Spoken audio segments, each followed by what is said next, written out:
Mohon Bapak Ibu disikapi dulu makna bisnis, mana lingkungan, setelah itu baru kita diskusi secara lebar dengan didukung oleh pemahaman pengetahuan ya, tidak kita bicara tanpa data ya. Sekali lagi kita masih proses pembelajaran, tapi tunjukkan Bapak Ibu proses pembelajaran ya, saling kita belajar lah ya, saling mengisi, berbagi ilmu, tentunya akan bicara persepsi ya, persepsi cara pandang yang berbeda tetapi tetap menjadi satu bagian. Begitu ya Bapak Ibu. Kita lihat sekarang, ayo kelompok 1 mempersiapkan temannya. Silakan kelompok 1. Pak siapa komandonya? Silakan kelompok 1, silakan. Ada siapa ini komandonya? Siapa komando kelompok 1? Ya, ayo siapa? Wah. Baik, bisa Ari, dimulai, Prof. Ya, Pak Ari, Pak Arya, Ibu Ayu, ada Pak Imam, ada Pak Jeremia, Mahaputra, Sigit, Susilawati. Berarti ada 2 sementara putrinya ya. Izin? Iya, Prof. 2 orang. Iya, Prof, 2 orang. 2 orang, Prof. Yang penting tergabung ke dalam satu kelompok sama. Yang kedua, siapa yang menjadi pembicaranya siapa nih? Pak Ari atau siapa? Pak Jeremy, Prof. Izin. Oh, Saya, Pak Jeremy. Oke, silakan Pak Jeremy. Mohon nanti nomor 1, 2, 3, 5 ya, jangan titik-titik gini ya. Izin, nanti namanya nomor 1, 2, 3, sampai 5 ya. Jadi siap, saya sangat tidak bicara tanda-tanda, tapi saya bicara angka 1. Oh Pak Ari, itu ya, mohon maaf terus. Ini karena kebiasaan saya begitu, mohon maaf, izinkan saya jangan kasih titik 2, titik 1. Yang penting itu bicara huruf boleh, A, B boleh, angka 1, 2 boleh. Silakan Pak Daimi. Baik, Prof. Terima kasih. Mohon izin, Prof dan teman-teman sekalian, mohon izin untuk mewakili teman-teman dari kelompok 1 untuk memaparkan atau mempresentasikan terkait mata kuliah seminar manajemen yang berjudul bisnis dan lingkungan. Pertama, perkenalkan dulu tim anggota kelompok 1. Yang pertama adalah Bapak Ari Wibowo. Pak Ari Wibowo bisa memantau, Pak? Iya, Pak Jeremy hadir. Oke, terima kasih. Yang kedua adalah Pak Arya Adipurwa. Pak Arya bisa monitor, Pak? Ya, bisa, Pak. Ya. Siap. Terima kasih, Mas Arya. Yang berikutnya Ibu Ayu Rahmawati. Baik, Prof. Sudah masuk. Alhamdulillah. Yang berikutnya lagi Pak Imam Mahdi, Pak Fajar. Ya, Pak, hadir. Alhamdulillah. Lalu saya sendiri, Prof. Ya. Dan yang berikutnya Bapak Mahaputra, Mas Putra. Bisa monitor, Mas Putra? Alhamdulillah. Yang berikutnya Pak Sigit Putro. Pak Sigit, bisa monitor, Pak? Ya, hadir, Pak. Alhamdulillah. Yang terakhir adalah Ibu Susilawati. Bu Susi, bisa monitor, Bu? Bu Susi? Siap, monitor, Pak. Oke, alhamdulillah. Alhamdulillah, Prof. Kelompok 1 pada kesempatan presentasi yang pertama ini bisa lengkap hadir. Mungkin next slide.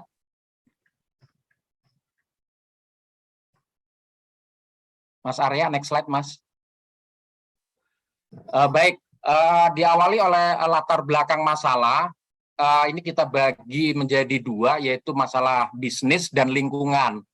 Untuk masalah bisnis, latar belakang masalahnya yaitu dengan adanya pandemi COVID-19 yang telah ditetapkan oleh pemerintah, bahkan oleh WHO, bahwa telah terjadi pandemi COVID. Itu sekitar Maret 2020.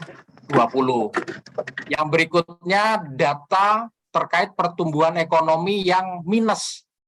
Artinya memang tidak menguntungkan, di mana akibatnya UMKM itu menjadi terdampak.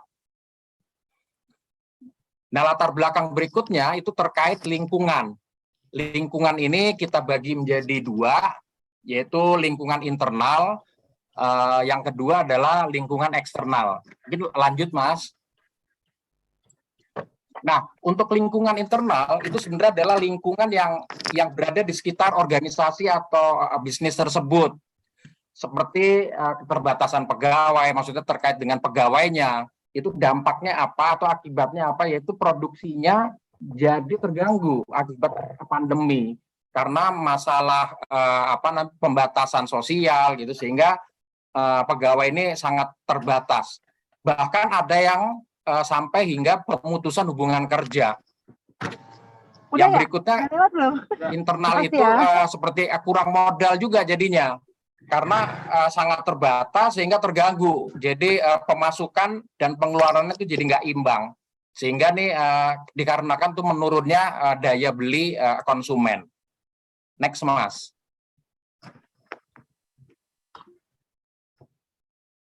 Nah, yang berikutnya adalah lingkungan eksternal. Nah, untuk lingkungan eksternal ini kita bagi dua, yaitu lingkungan mikro, itu di mana yang terkait dengan stakeholder. Yang pertama adalah konsumen, di mana konsumen ini terjadi perubahan perilaku pada masa pandemi, di mana yang biasanya mereka berbelanja secara langsung, direct, bertemu, karena pandemi terjadi pembatasan sosial untuk mengurangi penyebaran, tidak bisa rame-rame, sehingga yang terjadi adalah mereka melakukan pembelanjaan atau pembelian secara online tentunya dengan memanfaatkan teknologi digital. Dan yang berikutnya, karena tidak bisa berkumpul, itu jadi bermasalah terkait diseminasi informasi produk. Intinya iklan lah, intinya jadi sulit. Kalau biasanya bisa langsung ketemu gitu kan, menjualkan, menawarkan barang-barang ini jadi terbatas karena nggak bisa bertemu langsung, sehingga informasinya menjadi terbatas. Nah, sedangkan untuk perubahan lanskap industri dan peta kompetisi yang baru, itu ada 4 karakteristik, yaitu higienis gitu, artinya produk-produk itu harus higienis gitu, harus bersih gitu, istilahnya lebih bersih karena khawatir terkait pandemi ini. Low touch, sedikit bersinggungan langsung. Less crowd, itu artinya kerumunan gitu, artinya lebih sedikit. Kalau di pasar itu banyak, rame, nah ini jadi lebih terbatas dan sedikit. Yang terakhir low mobility, yaitu artinya adanya pembatasan gerak dari konsumen. Lingkungan mikro yang kedua yaitu adanya pemasok. Nah, ini pendistribusian barang selama masa pandemi ini pasti akan terganggu, sangat terganggu istilahnya, sehingga rantai atau suplai atau ini terkait dengan ini sangat terganggu. Yang ketiga persaingan pihak lain selama masa pandemi juga jadi sangat sengit gitu, artinya karena pasarnya jadi lebih mengecil, sehingga ya di situ persaingan lebih kuat lah intinya untuk perebutan konsumen.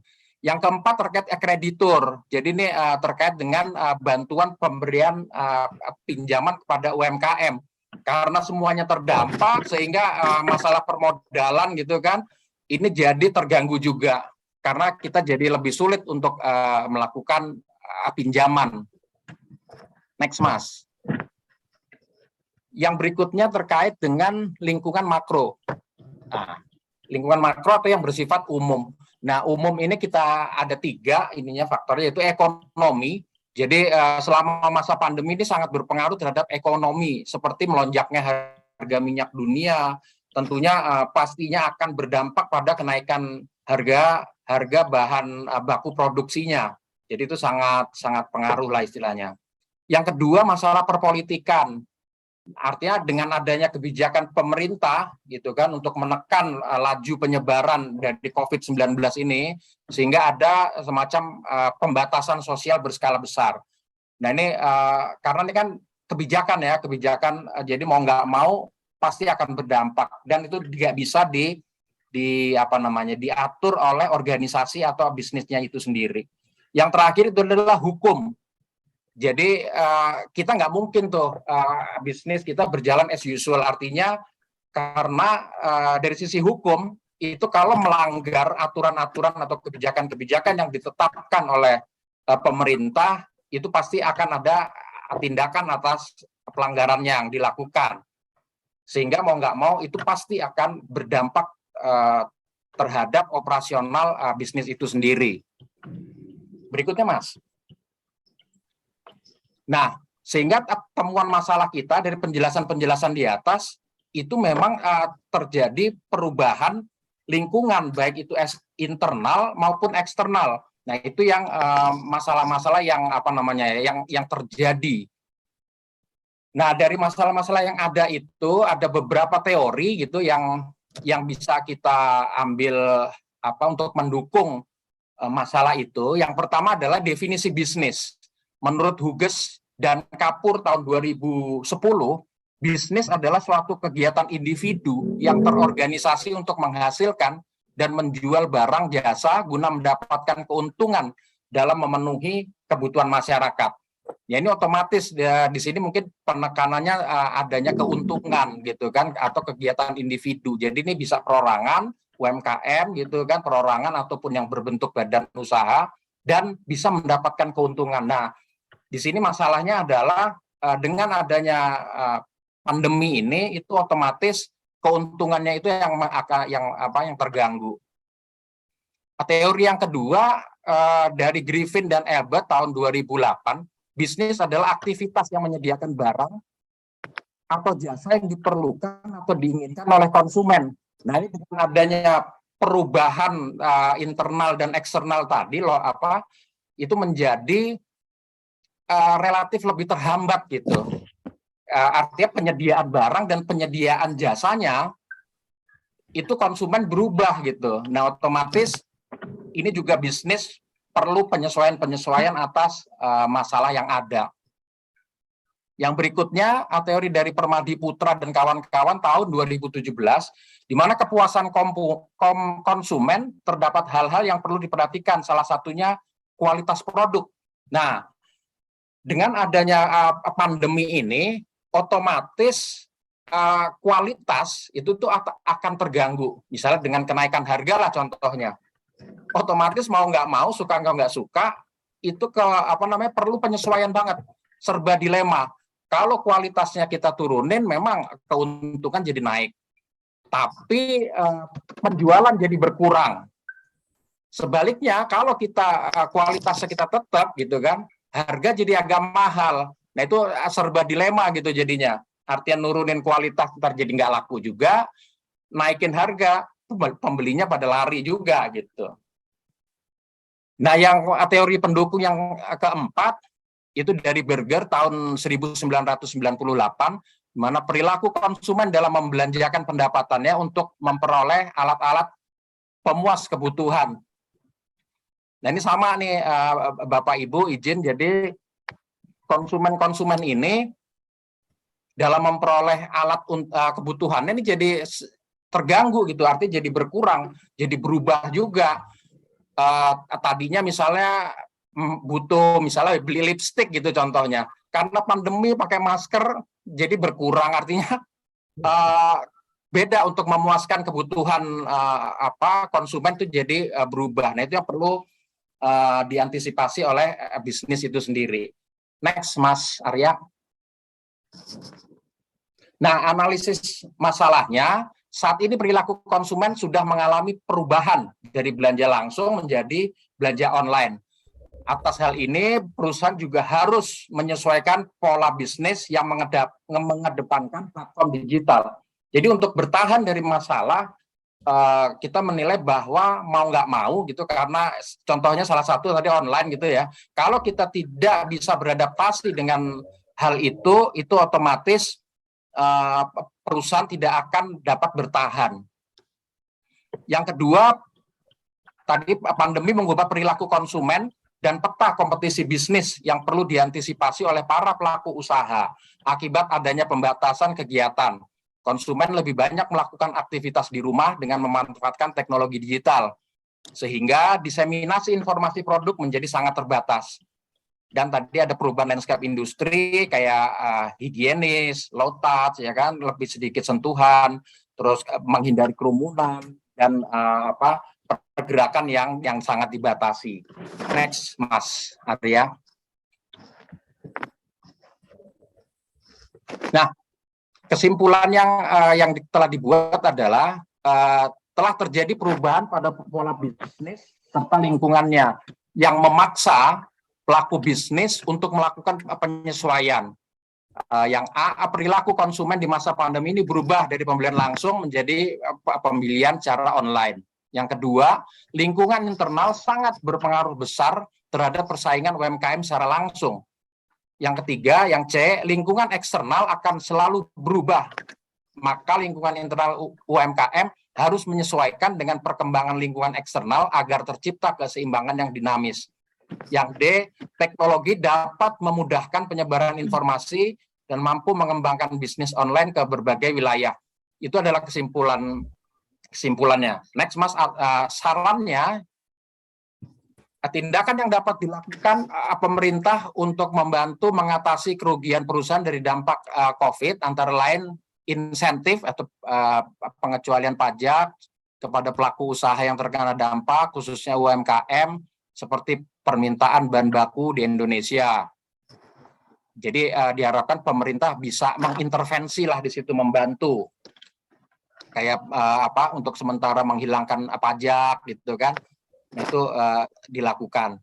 Yang berikutnya, peran pemerintah untuk memberikan pinjaman dengan bunga rendah pada UMKM. Ya, ini masih tetap secara kebijakan, artinya pemerintah sebagai regulator itu harus melakukan intervensi karena ini adalah lingkungan eksternal.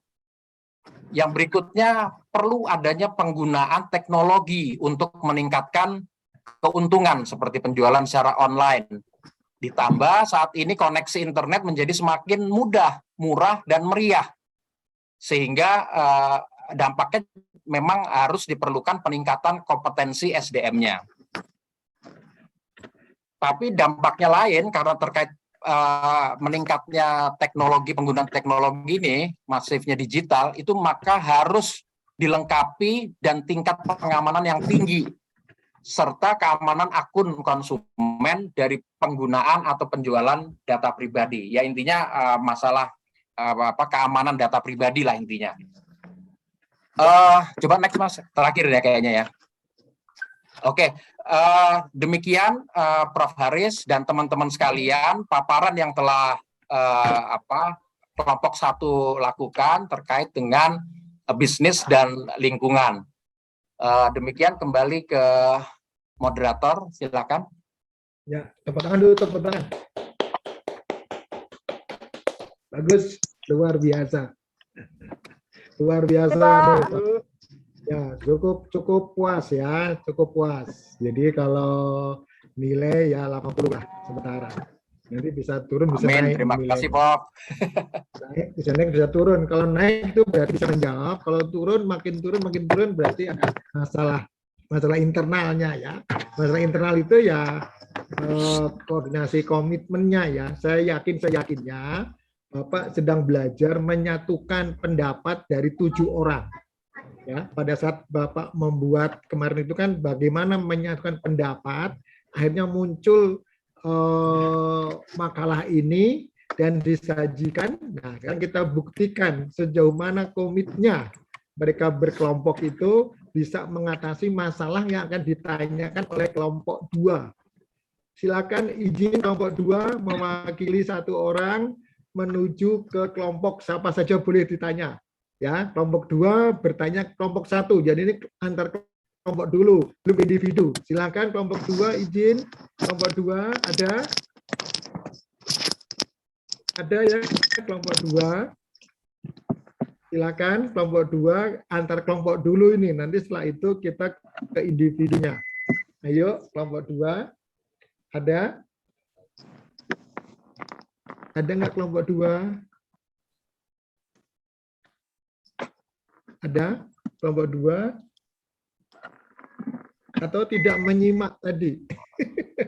Ya, saya kira ini sudah cukup jelas ya, cukup jelas dan runtut gitu ya, dari bisnis, dari lingkungan, ada contohnya UMKM, itu udah runtut itu runtut ya. Jadi bagaimana menjelaskan masalah bisnis ke lingkungan, dikasih contoh, bla bla bla bla, dengan akibatnya seperti itu. Kalau kita simak, ini sudah runtut gitu, dari ujung sampai tengah, belakang, sudah semua ada kesimpulan, ada saran. Nah, itu yang penting itu. Nah, kan kita coba mengkulik sedikit kelompok 2, berani enggak nih bertanya?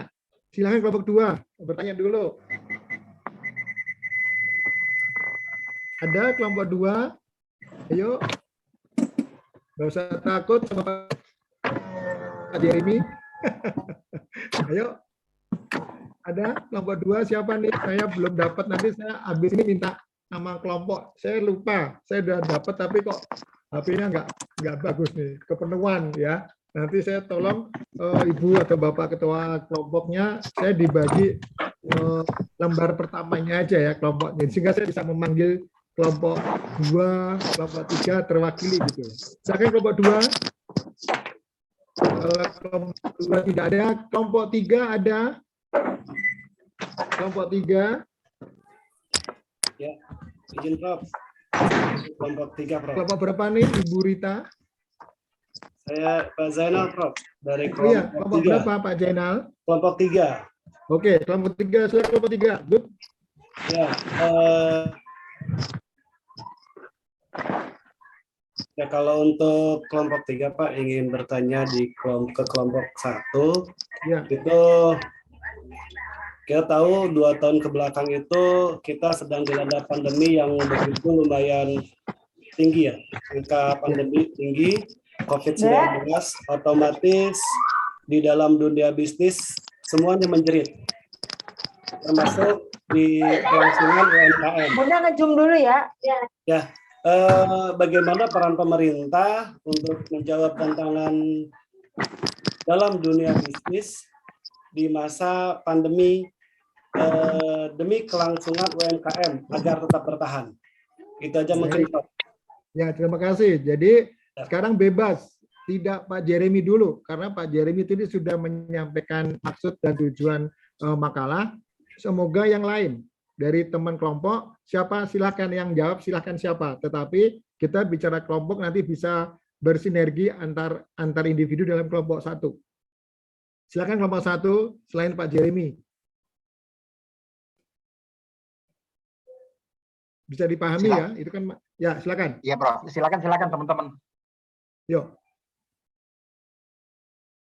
Jangan Pak Jeremy. Saya kalau Pak Jeremy pasti bisa jawab. Yang lainnya dulu. Ibu Ayu mungkin. Ada Ibu Ayu? Iya, Prof. Ya, silakan. Apa yang Ya. tadi ditanyakan? Atau diulang lagi Pak Zainal?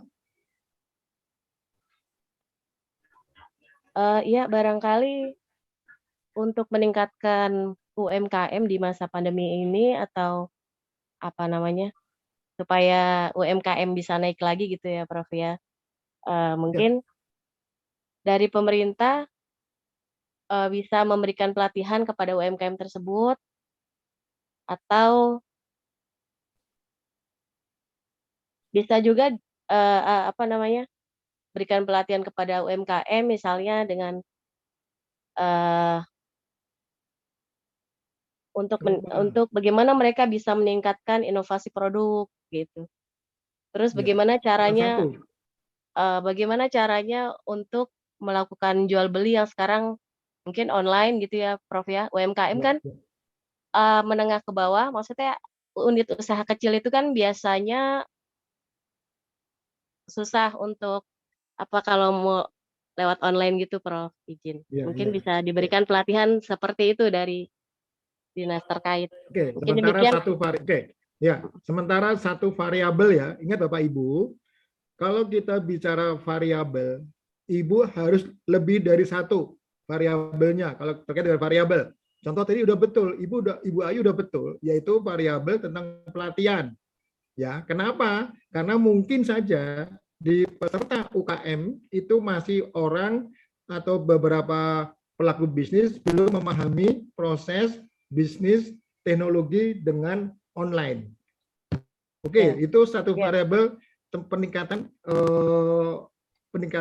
perilaku ya, perubahan perilaku. Karena tadi secara makro saya lihat pembahasan dari Pak Jeremy itu kan ada dua hal, yaitu bagaimana perubahan sikap perilaku ya, perubahan sikap pelaku bisnis ya, karena lingkungannya menuntut menggunakan online, menggunakan teknologi. Nah, oleh karena itu tentunya dibutuhkan adanya pelatihan supaya UMKM itu lebih mendapatkan nilai lebih ya.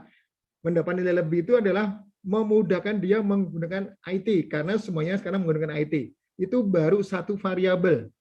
Bapak Ibu, nanti pada saat tesis, Ibu menulis tesis, itu tidak satu variabel. Mungkin Ibu harus lebih tadi saya bilang, kalau kita bicara mandiri, kelompok 1 sudah mandiri. Yang saya minta sejauh mana mengkreatifkan diri Anda, tidak harus menyebut satu. Ada apa lagi nih yang dibutuhkan oleh UKM pada masa pandemi, dikaitkan dengan bisnis, dikaitkan dengan lingkungan, sebaiknya lebih dari 2, karena tesis itu X1, X2, berarti variabelnya 5. Apa yang harus Anda sampaikan? Baik itu variabel pemasaran, variabel keuangan, variabel SDM. Ya, Bapak Ibu sudah harus berpikir. Sekali lagi Bapak Ibu, saya sadar menyadari Bapak Ibu ini kan mungkin ada yang kemarin baru tamat langsung S2. Mungkin 3, ada yang 5 tahun, ada yang 10 tahun ke sekolah lagi. Nah, sekarang mengenal. Nah, dalam mengenal, Bapak Ibu sudah saya berikan buku gambaran buku supaya Bapak Ibu bisa melihat, dibaca-baca, oh gini toh sekarang, waduh, kayaknya aku harus sekolah lagi nih. Betul. Nah, sekarang saya ajak diskusi ini dalam rangka saya mensikapi supaya kita satu role, satu wadah, paham tentang apa itu manajemen, apa itu bisnis, apa itu organisasi. Nah, itu prosesnya. Nah, nanti di antara Bapak Ibu ini izin, siapa tahu nanti di dalam yang keberapa nanti diskusi yang keberapa dari topik yang betul, nanti izinkan Bapak Ibu saya akan ajak mahasiswa lain masuk. Ya, pesertanya wajib pesertanya seminar, tapi nanti akan saya bawa mahasiswa lain semester 3, 4 saya bawa untuk ikut mensikapi masalah ini. Ya, nanti entah setelah UAS atau sebelum UAS. Entah kelompok mana yang akan saya lihat, yang nanti akan saya bawa mahasiswa lain, saya minta ikut. Sementara saya punya kekuasaan, yang mohon maaf ini nanti mungkin saya pakai semester 2 ikut. Atau semester 3 mata kuliah saya, pemasaran, saya wajibkan ikut. Nah, itu dalam rangka apa? Dalam rangka Bapak Ibu mengenal lagi nih, senior kita nih, apa sih yang ditanya gitu. Nah, itu saya kira kolaborasi kan. Sekarang ini anak milenial ini kan harus berkolaborasi. Nah, kalau Bapak Ibu siapkan, Bapak Ibu harus berani berkolaborasi. Bapak Ibu baru belajar temennya, baru belajar sama temen kan yang mungkin terjadi stres, terjadi miskomunikasi, terjadi konflik, itu biasakan, biasa saja. Di dalam proses Bapak Ibu kuliah akan terjadi itu. Nanti outputnya pemahaman di dalam proses Bapak Ibu kuat dalam mempelajari teori. Gitu ya. Sementara itu Bu Ayu ya. Oke, terima kasih Bu Ayu. Ya, Pak. Lanjut. Ya, terima kasih. Kelompok 4. Ada kelompok 4? Hadir, Pak. Oke, silakan kelompok 4. Kelompok 4 kepada siapa? Ya, kelompok individu 1, nih. Pak. Iya, kelompok 1 kepada individunya siapa? Siapa aja bebas, Pak. Boleh menjawab siapa. Nggak boleh. Oh, nggak boleh. Ibu harus tunjuk. Ya ampun. Harus tunjuk. Mohon kelompok 1 tampilkan slide-nya supaya dibaca namanya. Pak Jeremy, tolong poin Izin Bu Harma Yesti mungkin bisa di close dulu. Nah, silakan Mas Arya ditampilkan lagi. Supaya nanti kelompok 4 menunjuk siapa. Izin ya Bapak Ibu, kita sudah mulai biasa, ini biasa ya. Bapak Ibu siap diri, nggak apa-apa. Silakan. Tadi Ibu Ayu ya yang menjawab, tadi Bu Ayu. Oke, sekarang siapa? Silakan. Saya mau tanya sama Pak Ketuanya aja deh, Pak. Siapa? Bapak Arya Adipurwa.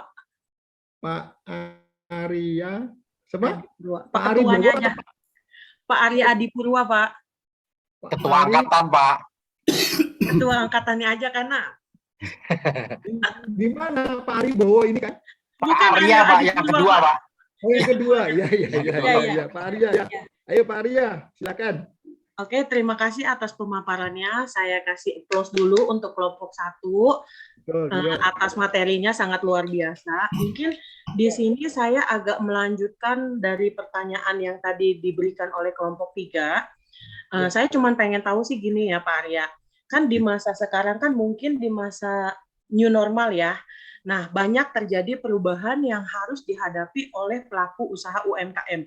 Bukan hanya UMKM saja, tetapi mungkin para pembisnis lainnya juga itu harus beradaptasi dengan perubahan new normal ini. Nah, tentang pertanyaan saya, apakah bisnis ini masih bisa berjalan dengan normal? Dan bagaimana strategi yang harus diterapkan dalam bisnis dalam new normal ini? Terus bagaimana kita harus bisa beradaptasi terutama dalam teknologi? Mungkin itu pertanyaannya. Terima kasih Pak Arya. Terima kasih Ibu. Iya, terima Lanjut. kasih Bu Meta untuk pertanyaannya. Saya coba untuk menjawab, Prof. Ya, Untuk kondisi silakan. saat ini atau yang sering kita sebut sebagai new normal, mungkin memang banyak orang bertanya bagaimana apakah bisnis masih berjalan seperti normal kondisi sebelumnya ya. Sebenarnya kalau kita melihat sebenarnya kondisi pandemik ini sebenarnya memang kan kita sudah sebelumnya kita sudah menggembar-gemborkan apa revolusi industri 4.0 ya. Nah, meskipun belum siap dilaksanakan atau ya, tapi kondisi pandemik ini sebenarnya memicu revolusi industri 4.0 ini harus dilaksanakan atau harus diterapkan lebih cepat gitu. Jadi secara tidak langsung kita sebenarnya dipaksa untuk menjalankan revolusi industri 4.0 itu sendiri. Jadi kalau dikatakan bisa berjalan normal atau enggak, harusnya bisa, tapi memang butuh penyesuaian karena kita belajar pada sejarah-sejarah sebelumnya banyak pandemi kan tidak hanya saat ini saja ya, sebelumnya sudah banyak pandemik yang terjadi dan alhamdulillah kita semua bisa melewatinya dengan baik dan akhirnya kita juga menemukan metode-metode baru untuk melakukan bisnis kita agar lebih bisa survive dalam kondisi apapun. Seperti contohnya mungkin sebelum pandemik penjualan online mungkin tidak terlalu tinggi ya transaksi penjualan online, tapi pada saat pandemi dan sebelum pandemi orang sudah mulai terbiasa dengan penjualan online. Nah, di saat pandemi jadinya tinggal melanjutkan atau sudah mulai terbiasa lah. Nah, memang ada beberapa bisnis yang mungkin tidak siap dengan kondisi ini. Ya memang kalau kita lihat memang ya itu secara tidak langsung seleksi alam ya, jadinya pasti akan yang tersingkir, pasti ada yang survive atau ada yang selamat. Nah, makanya kita harus untuk biar bisnis kita bisa berjalan dengan survive ya. Beberapa materi yang tadi dibahas ya memang butuh banyak dukungan mulai dari internal, eksternal. Mungkin kalau internal ya SDM di tempat bisnis itu yang harus ditingkatkan, yang tadinya mungkin biasa melakukan pekerjaan secara manual harus dibiasakan secara yang menggunakan teknologi. Nah, dari pemerintah juga harus mempunyai kebijakan, misalnya kebijakan kemudahan peminjaman modal untuk startup baru atau pemodal baru atau UMKM yang terkena dampak keringanan modal juga mungkin itu bisa dilakukan. Salah satu hal yang bisa dilakukan untuk kita bisa selamat dan tetap bisa menjalankan bisnis seperti sedia kala. Mungkin seperti itu, Prof. Terima kasih. Terima kasih Pak Arya atas jawabannya. Terima kasih Pak. Ya, jadi begini Bapak Ibu, kita melihat teman-teman itu untuk mensikapi ya, izin Bapak Ibu mensikapi bagaimana menerima masukan dari teman-teman ya, itu penting ya, kan kita lagi belajar nih, belajar menerima berkomunikasi ya. Nanti insya Allah saya sedang mengamati, nanti pada beberapa yang menarik gitu akan saya bawa mahasiswa saya untuk mengamati perilaku salah satu kegiatan seminar gitu ya, izinkan. Nah nanti itu sifatnya ini gini Bapak Ibu, ini kita kan namanya seminar manajemen. Nanti kan ini kalau nanti Bapak ingin ingin misalkan ini kan semua ada 1, 2, 3, 1, 2, 3, 4, ada 8 ya. 8 orang ini kan ini seolah-olah menjadi narasumber gitu ya Bapak Ibu. Ya, narasumber membahas bisnis dan lingkungan. Ya. Kalau nanti Bapak Ibu ingin mendapatkan sertifikat ya sebagai bukan sebagai peserta ya, sebagai narasumber ya, nanti kita minta ke kampus untuk membuatkan sertifikat, menandatangani kaprodi yaitu dosennya bahwa Bapak sudah mempresentasikan seminar. Nah nanti narasumbernya siapa? Nah gitu. Tapi kalau di antara sertifikat itu bermanfaat dan memang diperlukan untuk mendapat nilai seperti itu Bapak Ibu ya. Kalau Bapak Ibu dan perkuliahan itu lain ya, pasti Bapak akan dinilai.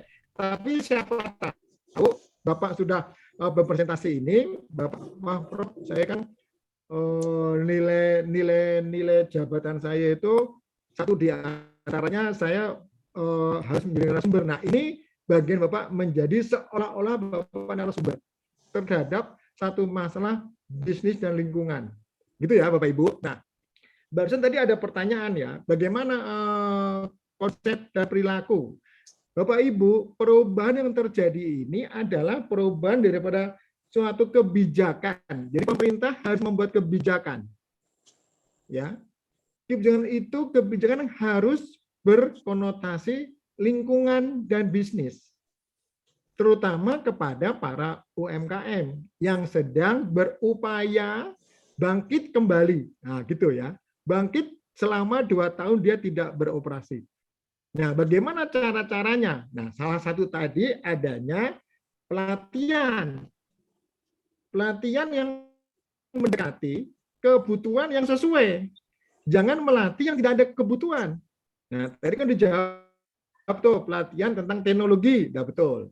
Jadi kebijakan tentang dituntut pelatihan yang mengarah kepada teknologi, perubahan sikap perilaku. Si konsumennya butuh cepat, produksinya juga butuh cepat dengan teknologi. Nah ini contoh ya. Jadi Bapak Ibu harus lihat itu. Terus diberi apa? Kemudahan dalam berinteraksi. Nah karena ini kan hal-hal yang di luar kemampuan pemerintah ini, di luar. Semua orang yang paling nomor 3 adalah kreativitas. Semua orang sekarang kreatif benar-benar Bapak Ibu. Nggak ada nggak kreatif. Ya, saya juga kaget tiba-tiba Anda sudah membuat background-nya, ya sudah berani membuat suatu gini. Cuma kan saya tantang kemarin, ayo Anda berani nggak tayang ke YouTube seminar manajemen, nah ada tayang situ sehingga nanti ada ditonton, sehingga ada dua belah pihak, kelompok naik, stima ini naik, kegiatan kuliah seminar manajemen ditonton oleh sekian orang. Nah nanti kalau saya punya inovatif, Saya ambil siapa yang ditonton sekian orang, nilainya A. Wah, kayak apa tuh? Berapa orang menonton video saudara? Berapa orang yang tertarik dengan cara saudara menyampaikan? Itu kan suatu nilai yang saya bangun. Waduh Pak, saya cuma 1 penontonnya Pak. Nah, saya mau lihat sejauh mana Anda menjual nilai saudara ini kepada masyarakat. Kan sekarang teknologi. Bermanfaat enggak paper saudara ini ke masyarakat? Ya, ini intinya seperti itu. Seminar ini kan menyampaikan sesuatu masalah yang diterima oleh masyarakat, terus masyarakat berupaya memperhatikan, terus mencoba. Nah, berarti tayangan Bapak ini waduh luar biasa nih, udah langsung ditonton sekian orang. Baik penontonnya adalah mahasiswa sendiri, ada 99 orang ini, yang nonton ini 99 orang, itu ya nggak apa-apa. Siapa tuh ditambah lagi teman-teman saudara, nih lihat nih, kelompok saya menjelaskan apa itu bisnis, apa itu lingkungan, dampaknya seperti apa. Nah, moga-moga nanti tatap muka yang ketiga, kelompok kedua, 4, 5, 6 itu sudah berani itu. Seperti apa kreativitas yang dibangun, sehingga saya menemukan nilai A, nilai 90 itu clear saya. Ya, saya memberi nilai itu harus setinggi-tingginya. Cuma enggak mungkin 100, yang ada 99,9 gitu loh.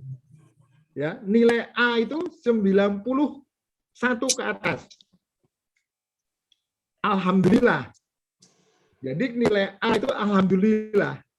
Tapi amin Pak, ya amin. Nah, berarti Anda nilainya amin 85 sampai 90. Jangan coba-coba Anda mendapatkan nilai amin terus. Walaupun amin itu nilai sejahtera. Ya, ingat Bapak Ibu harus berani mendapat nilai lebih dari 90. Tapi kalau Ibu merasa cukup, ya lain ya. Sekali lagi Bapak Ibu, sementara ini kan baru semester 1 nih. Nggak apa ada Prof, yang penting dapat nilai. Jangan. Ke depan tuntutannya lebih berbeda. Anak milenial tentunya berbeda. Ya, izin Bapak Ibu semangat terus sampai menemukan apa yang Bapak Ibu lakukan. Gitu ya. Oke, yang terakhir kelompok 7. Kelompok 7 ada? Izin kelompok 7. Izin Pak, ada Pak. Ya, oke, silakan. Kepada Assalamualaikum siapa? warahmatullahi wabarakatuh. Waalaikumsalam. Kepada siapa? Saya Kepada Zain siapa? Haris Fadilah. Zain Haris Fadilah. Oke. Kepada siapa bertanya Bapak? Milih ya Pak? Milih. Tadi udah Oh, betul gitu. tuh, Pak Arya udah betul. 80. Yang belum siapa ini ya? Ya semua Pak- belum, cuma kecuali Pak Arya. Mahaputra belum ya Pak? Berkenan Ya, Pak? terserah. Ini kan sambil kenal saudara, Pak Zen. Oh iya. Oke, Oke, Pak oke, Mahaputra ada ya. Tuh, ada Pak Mahaputra siap tuh. Hadir, Bro. Tapi benar Pak Mahaputra. Bagus Pak Azam, Pak. Ya, oke Pak Mahaputra nih, Mahanya Putra. Siap ya. Mudah-mudahan nih jaringannya lancar nih lagi agak gangguan. Baik, Oke, iya. kami Baik, dari kelompok 7 sudah menyiapkan untuk pertanyaan kelompoknya, yaitu langsung ya kepada Pak Putra ya tentang lingkungan bisnis nih Pak. Jadi lingkungan bisnis ini kan tadi disampaikan bahwa dipengaruhi oleh faktor internal dan eksternal. Kalau di internal itu mungkin terkait dengan budaya ya Pak. Terus eksternal itu mungkin dengan sosial, kemudian ada politik juga kan begitu. Kemudian yang ingin kami tanyakan adalah secara umum dengan adanya COVID-19 tersebut,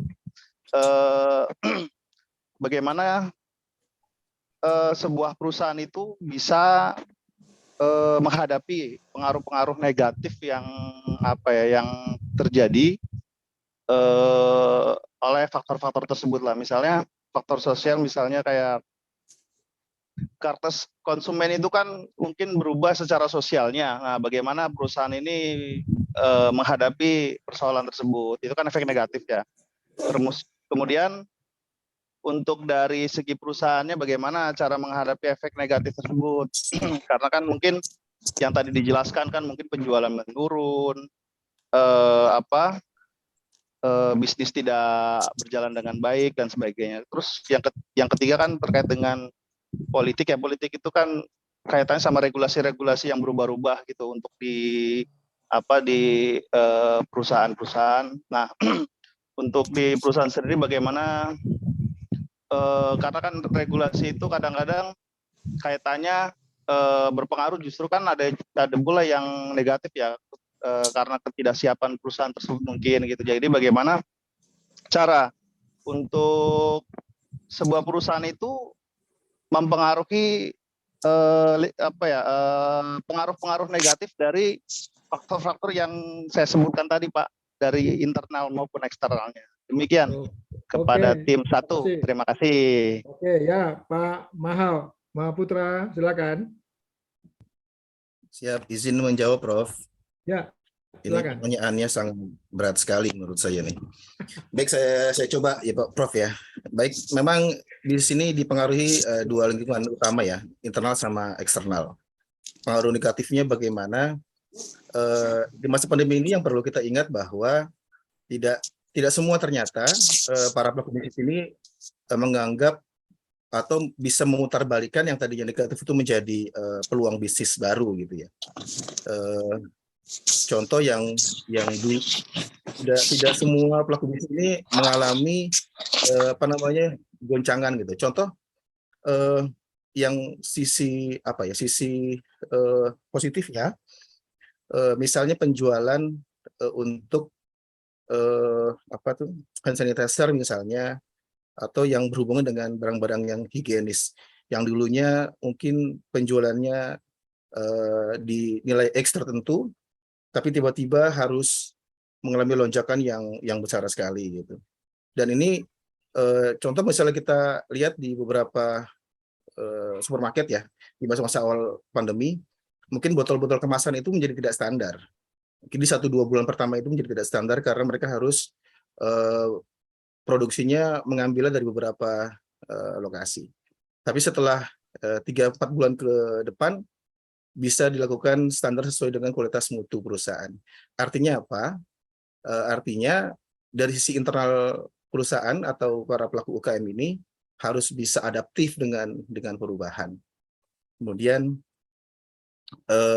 respons terhadap perubahan yang terjadi di masa pandemi, kemudian agile ya, dapat bertahan dari beberapa hambatan-hambatan di masa pandemi, baik dari sisi penjualan yang menurun, kemudian tidak bisa direct selling, tetap muka kepada konsumen gitu.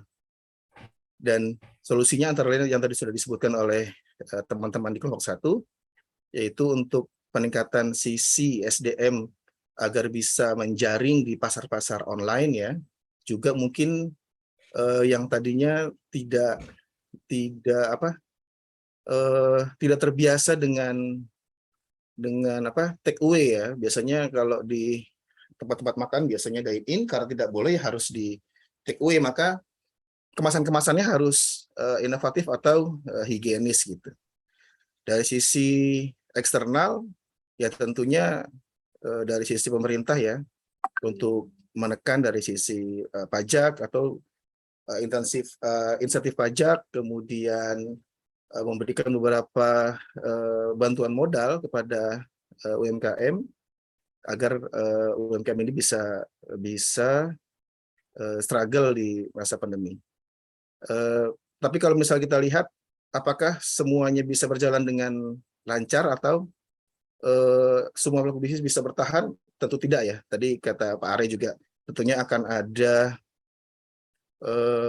seleksi alam ya, yang tidak bisa adaptif tentunya ya kurang gitu, tidak bisa mengikuti seleksi alam di masa pandemi ini.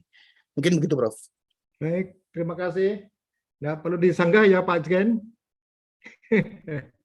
Jangan disanggah ya. Pokoknya saya mengapresiasi dari apa yang semua. Persoalannya oke ya. Saya kira sudah cukup lah ya. Cukup untuk kita klarifikasi dari kelompok 1. Silakan dibuka lagi Pak, tutup dulu ini kelompok 1, nama-namanya ditutup dulu. Pak Jeremy. Pak Arya, Pak. Jeremia, Mas Arya tutup. close ya. Terima kasih. Ayo, maju dulu.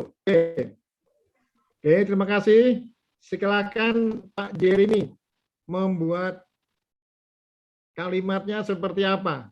Kalimat tutupnya seminar ini.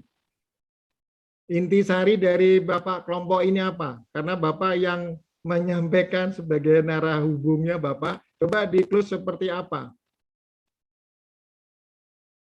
Baik, terima kasih Prof. Sebagai penutup,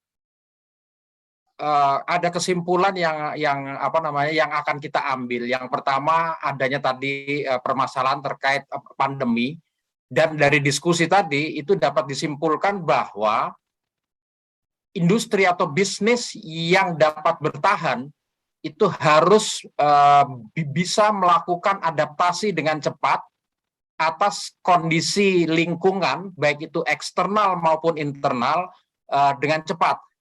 Jika industri atau bisnis tidak dapat melakukan adaptasi dengan cepat, itu akan berpeluang kalah dalam persaingan atau tadi secara alam terseleksi. Yang kedua, terkait dengan dukungan teknologi, di mana dukungan teknologi itu saat ini sangat dibutuhkan untuk membantu para pelaku usaha atau pelaku bisnis untuk dapat tetap meningkatkan keuntungan sesuai dengan definisi bisnis itu tadi. Demikian Prof yang dapat kami summary-kan dan simpulkan. Ya, Kekurangan mohon maaf. Terima kasih. Assalamualaikum warahmatullahi wabarakatuh. Waalaikumsalam. Baik. Satu hal ini saya sampaikan. Nilai kelompok ya, nilai kelompok ya. Nilai kelompok 90. Ya. Nilai kelompok 90. Makasih, Bro. Makasih, Prof. Ya, oke. Tapi, nah ini tapinya, tapinya. Ya. Untuk kelompok 3 80, kelompok 4 80, kelompok 7 85. Kelompok ya, kelompok. Ya, ingat itu. Jadi yang bertanya mau menjawab harus dinilai. Kalau nggak dinilai nanti nggak bertanya-tanya lagi nih. Nah, jadi kita bicara kelompok dulu ya. Kelompoknya udah jelas kelompok. Nah, sekarang kepada individu. Kepada individu kan Ibu Ayu, Pak Arya, sama Pak Maha. Jadi Ibu Ayu 80, Pak Arya 80, Pak Maha juga 80. Masih semua normal 80 nih. Belum ada lebih nih. Ya, jadi sekali lagi 80 individu yang ditanya. Terus kelompok tadi ada 80-80, tapi masih normal ya, masih dianggap normal. Nah, kenapa 80 sama 90? Ya, indikasinya coba Bapak buka halaman 10. Buku saya dibuka Pak Jeremy. Bapak beli buku nggak? Beli Prof, sebentar Prof. Buku.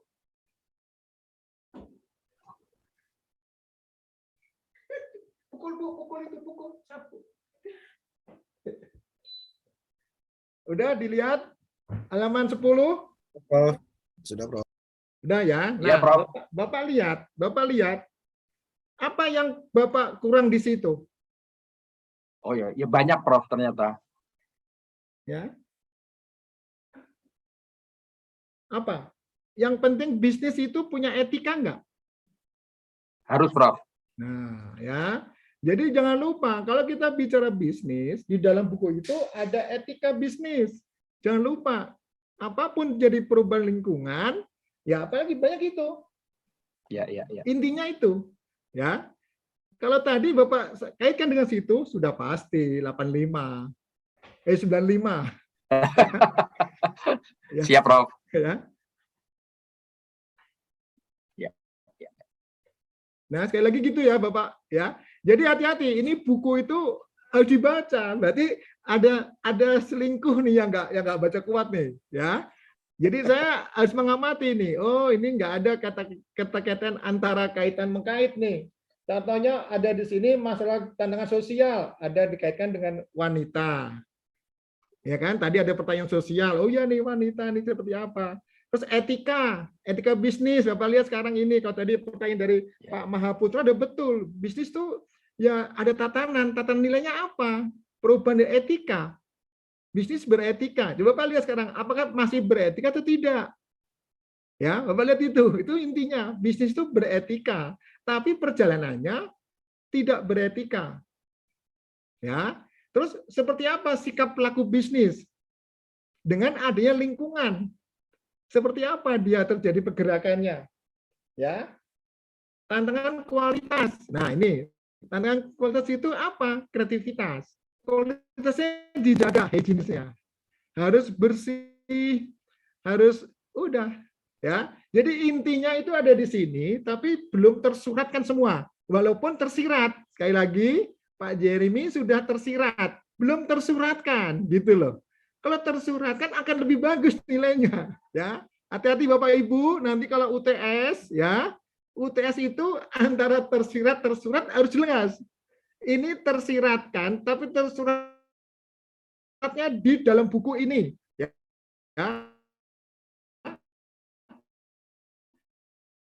Saya apresiasi tadi kelompok 1 sudah betul itu ada nama teori didukung oleh teori ini. Tetapi belum menjelaskan dalam buku apa. Ya, Bapak Ibu, kalau Bapak Ibu mulai mengambil teori, itu sangat betul, sangat benar. Bapak Ibu sudah berani. Tapi bukunya apa? Teorinya betul, teori 2001, tapi bukunya 2010 nggak apa-apa. Buku ada edisi revisi. Teori belum ada edisi revisi.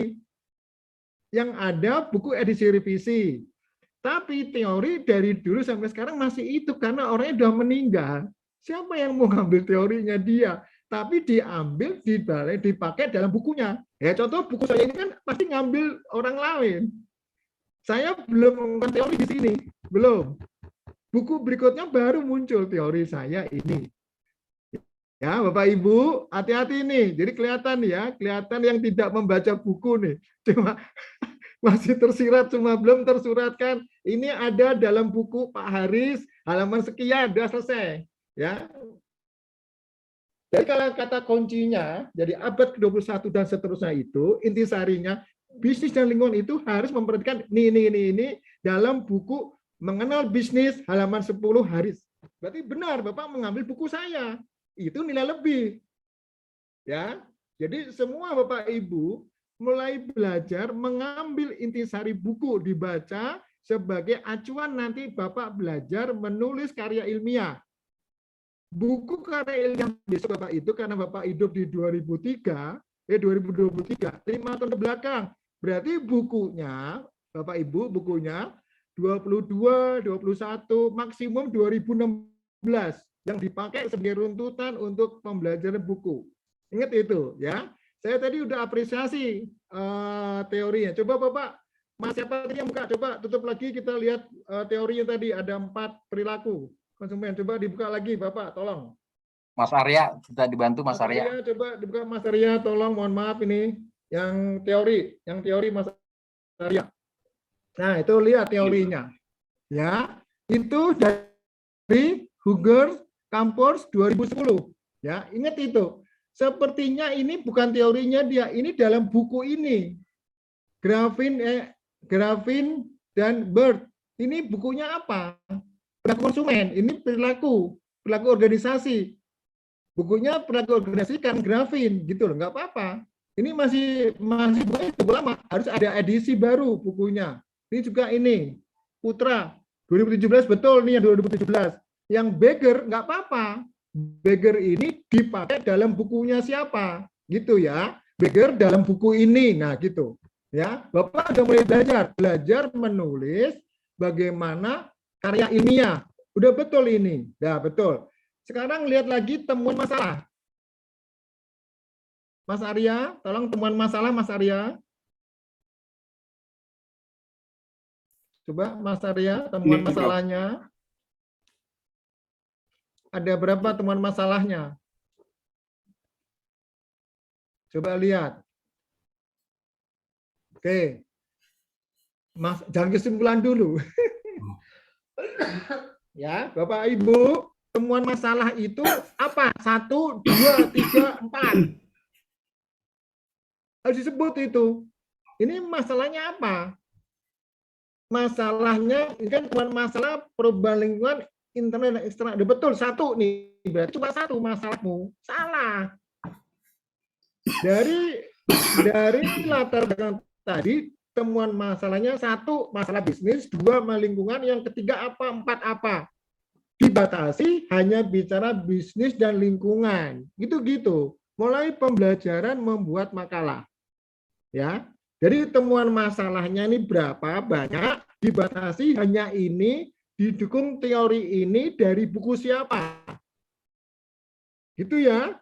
Wah, alhamdulillah kelompok 1 udah selesai. Kelompok 2, 3, 4 kan di depan harus seperti itu kan. Waduh, ini celaka. Ya udah celakamu kan gitu persoalannya. Ya. Ya, izin Bapak Ibu, ini udah biasa. Jadi kalau Bapak udah, waduh, ya nggak apa-apa. Kita namanya juga sedang sekolah ya. Izin Bapak Ibu, namanya kita sedang sekolah, sudah ikuti saja. Leng gembremeng ya sudah gembremeng situ ya. Tapi proses Bapak Ibu, izinkan Bapak Ibu proses supaya lebih cerah pemikirannya ya. Gitu ya. Jadi izin saya temukan yang harus nanti ditambah. Masalahnya 1, 2, 3 dibatasi hanya membahas masalah ini saja. Teorinya ini itu dianalisa, kesimpulannya, sarannya apa, udah betul ya. Cuma saya kulik, oh ini enggak, baca bukunya masih belum runtut ini. Lupa bahwa ada kunci di halaman 10, perilaku bisnisnya belum dilihat, terus tantangan teknologinya sudah ada, tantangan teknologi, tantangan kualitas tidak tersuratkan, tapi tersirat, tapi belum lebar menjawab masalah tantangan kualitas, ya kan? Perilaku UKM bicara tentang kualitasnya seperti apa, kan gitu ya Bapak ya. Jadi ternyatanya itu tersiratnya banyak, tersuratnya belum gitu ya. Ya, dibaca buku, nah seperti ini sekali lagi ya. Ini pengalaman aja nih. Jadi nanti kita lihat kelompok 2, 3, 4 tuh dia berputar tidak, kemandiriannya dia sama inovatif kreatif inovatifnya seperti apa. Jadi buku saya ini sebagai acuan untuk menjelaskan, didukung ditambah buku lain. Ini segitu aja. Ya, gitu Bapak Ibu. Jadi sekali lagi terima kasih ini kelompok pertama itu menjadi contoh, dihujani ya, biasa Pak Jeremy ya. Nggak usah, siap, Prof. Ya, biasa kita lihat kelompok temannya ya. Tapi yang saya merasa puas ya, yang penting Bapak Ibu sudah mulai bagus membangun, tapi nanti di antara kelompok itu ada kejutan, kelompok ini akan saya bawa mahasiswa kelompok semester 4 atau semester berapa saya bawa ke sini untuk mensikapi masalah yang nanti akan menarik bagi kita bersama ya. Nanti izinkan mungkin pada level yang mungkin di segi bentuk organisasi bisnis mungkin yang bab 3 atau mungkin nanti saya baca yang mana yang terkait dengan masalah yang lagi rame di proses Indonesia sini ya. Mungkin aja masalah bentuk bisnis, terus mungkin masalah manajemen atau mungkin masalah SDM atau masalah motivasi membangun kinerja di dalam suatu bisnis untuk ke depan. Demikian, tutup dulu semua, mohon ditutup Mas Arya. Oke. Saya sangat bangga ya kepada saudara ini, semua luar biasa ini kebersamaannya dari lembar pertama sampai lembar 4 ini semuanya sudah memakai apa nih atribut background-nya ya. Saya puas sekali ini dengan ini, tapi kelompok yang lembar berikutnya kok nggak ada pakai ini ya background-nya ya. Lembar berikutnya kok saya tidak melihat semua pakai background. Sini ada mungkin masih di jalan kali Prof. Izin pakai handphone Prof, jadi susah. Ya sudah, ya. Pakai handphone. Prof, pakai handphone. Lagi di jalan.